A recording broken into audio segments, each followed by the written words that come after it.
सावित्रीबाई फुले शिक्षण प्रसारक मंडल संचालित रेणुका हाईस्कूल सातारा परिसर औरंगाबाद। मैं सहशिक्षक श्री हराले एम.वी. विषय हिंदी में मैं आपका सभी का स्वागत करता हूं। कक्षा 10वीं लेक्चर नंबर 11 टॉपिक नेम खुला आकाश, इस पाठ का शेष भाग आज हम देखने वाले हैं। लुका छिपाकर जीना। मुझे जीवन को सहज और खुले ढंग से जीना पसंद है। लेखक कुंवर नारायण जी कहते हैं कि उन्हें जो जीवन है वह सहज और खुले ढंग से जीना पसंद है।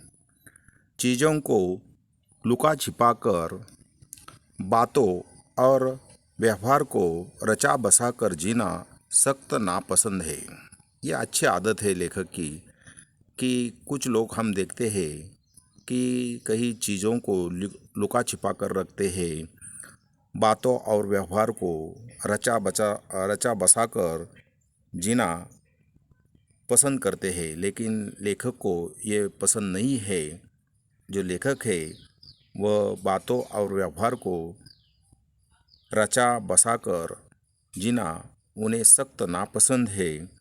वह चारित्रिक बेईमानी है और ऐसा करना लेखक उन्हें चारित्रिक बेईमानी समझता है, जिसे हम व्यवहार कुशलता का नाम देते हैं। इसके पीछे आत्मविश्वास की कमी झलकती है कि कई लोग हमारी असलियत को न जान जाए। तो हम देखते हैं लोग अक्सर बड़ा चढ़ाकर बातें करते हैं, असत्य बोलते हैं, लेकिन लेखक को यह पसंद नहीं है।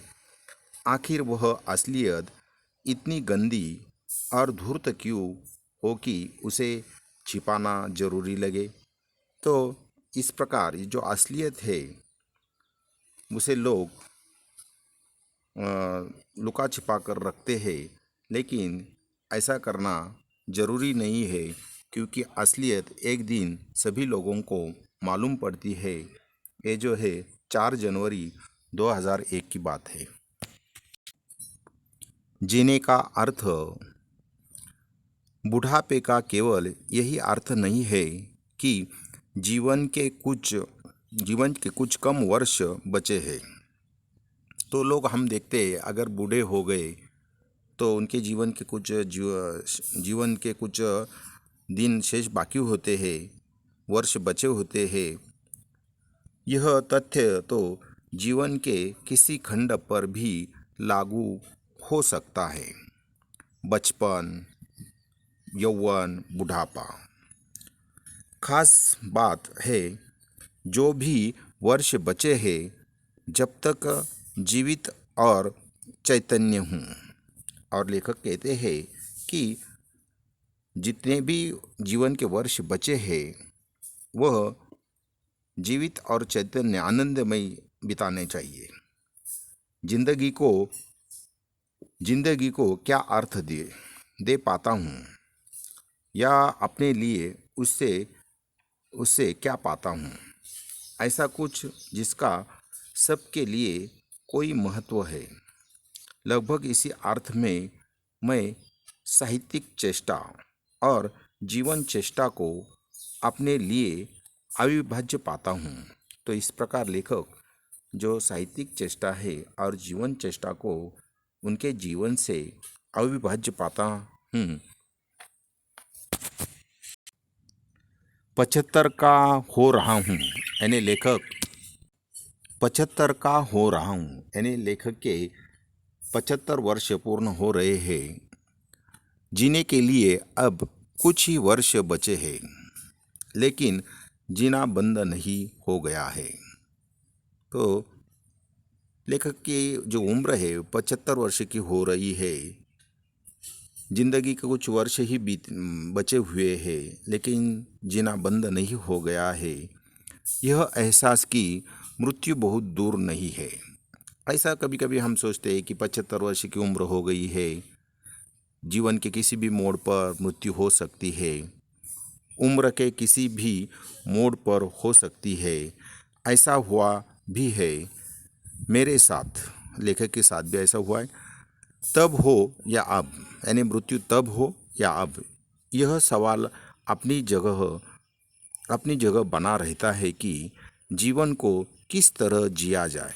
जीवन के जो क्षण बचे हैं उसे आनंदपूर्वक जीना चाहिए, सार्थकता से, अपने लिए या दूसरों के लिए। और जो जीवन के क्षण हैं वो स्वयं के लिए भी जीना चाहिए और समाज के लिए भी जीना चाहिए। 23 जनवरी 2002 की ये बात है।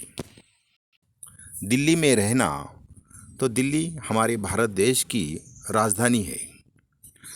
दिल्ली शहर में घर ढूंढ रहा हूँ। लेखक कुंवर नारायण जी कहते हैं कि वे दिल्ली शहर में घर ढूंढ रहा हूँ। शहर जैसे एक बहुत बड़ी बस, और ये जो शहर है एक बहुत बड़े बस के समान है। सवारियों से लंदफंद, यानी बहुत काफ़ी भीड़ है, हर वक्त चलायमान।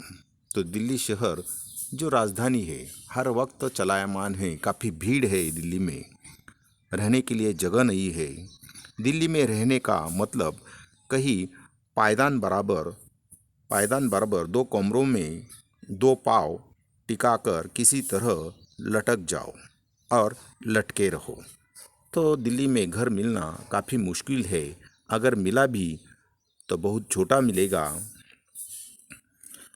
उम्र भर जिंदगी का मतलब बस इतना ही है कि जब तक बन पड़े लटके रहो, फिर धीरे से कहीं भीड़ भाड़ में गिर जाओ।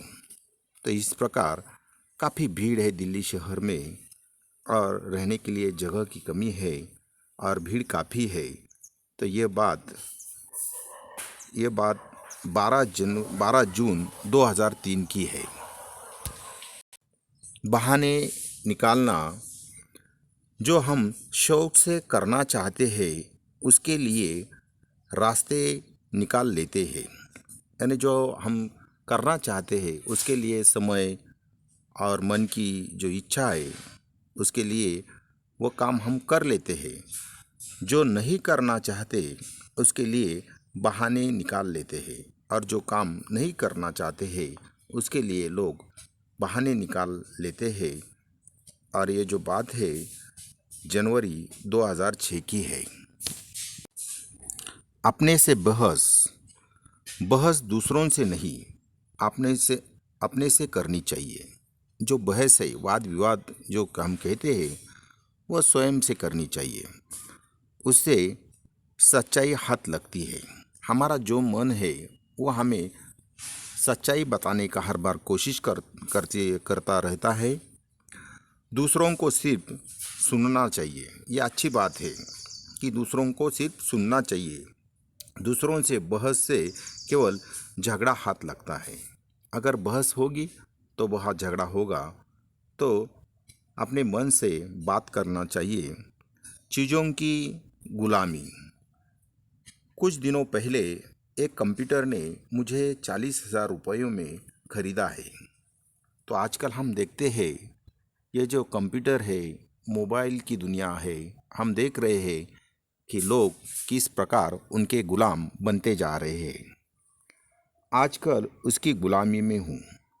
उसके नखरों को सिर झुकाकर झेलने में ही अपना कल्याण देख रहा हूँ। उसका वादा है कि एक दिन वह मुझे लिखने पढ़ने की पूरी आज़ादी देगा। ये जो कंप्यूटर है लेखक को लिखने पढ़ने की पूरी आज़ादी या स्वतंत्रता देगा। फिलहाल उसकी एकनिष्ठ सेवा में ही मेरा उज्जवल भविष्य है।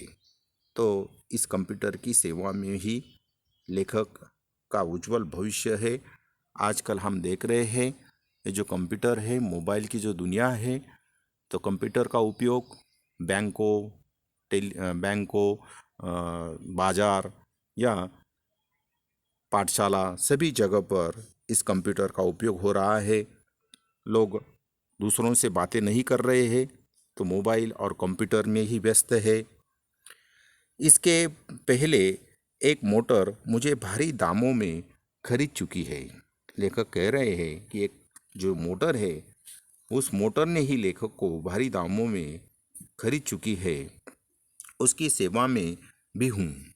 अगर हम देखते हैं लोग अगर कोई भारी कीमती में मोटर खरीद लेते हैं तो उसकी साफ सफाई उसकी सेवा में लगे रहते हैं। दरअसल चीज़ों का एक पूरा परिवार है, और जो चीज़ है चीज़ों है तो उनका एक भारी बड़ा बड़ा परिवार है जिसकी सेवा में हूँ।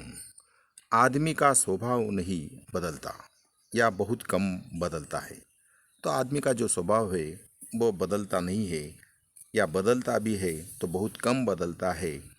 गुलामी करवाना उसके स्वभाव में है।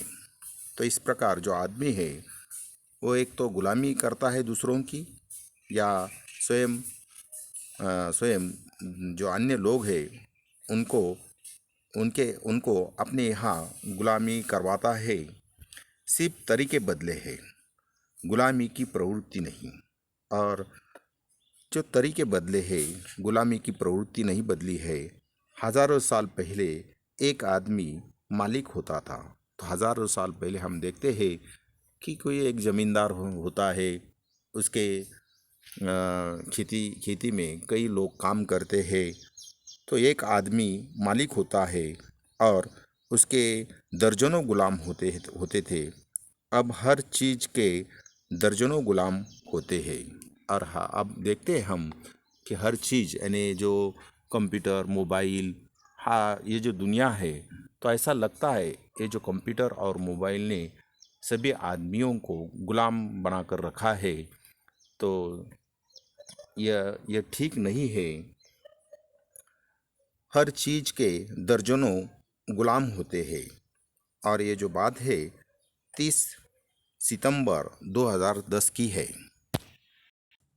शब्द संसार सैंकरी, इस शब्द का अर्थ है पतली या कम चौड़ी या तंग। उसके बाद गोजर, इस शब्द का अर्थ है कन खजूरा। उसके बाद लगड़बग्गा यानी भेड़िए की जाति का एक पशु, चलायमान चलता हुआ चंचल। Thank you. Next lecture number 12, topic name गज़ल, इस पाठ का हम बाद में अध्ययन करने वाले हैं।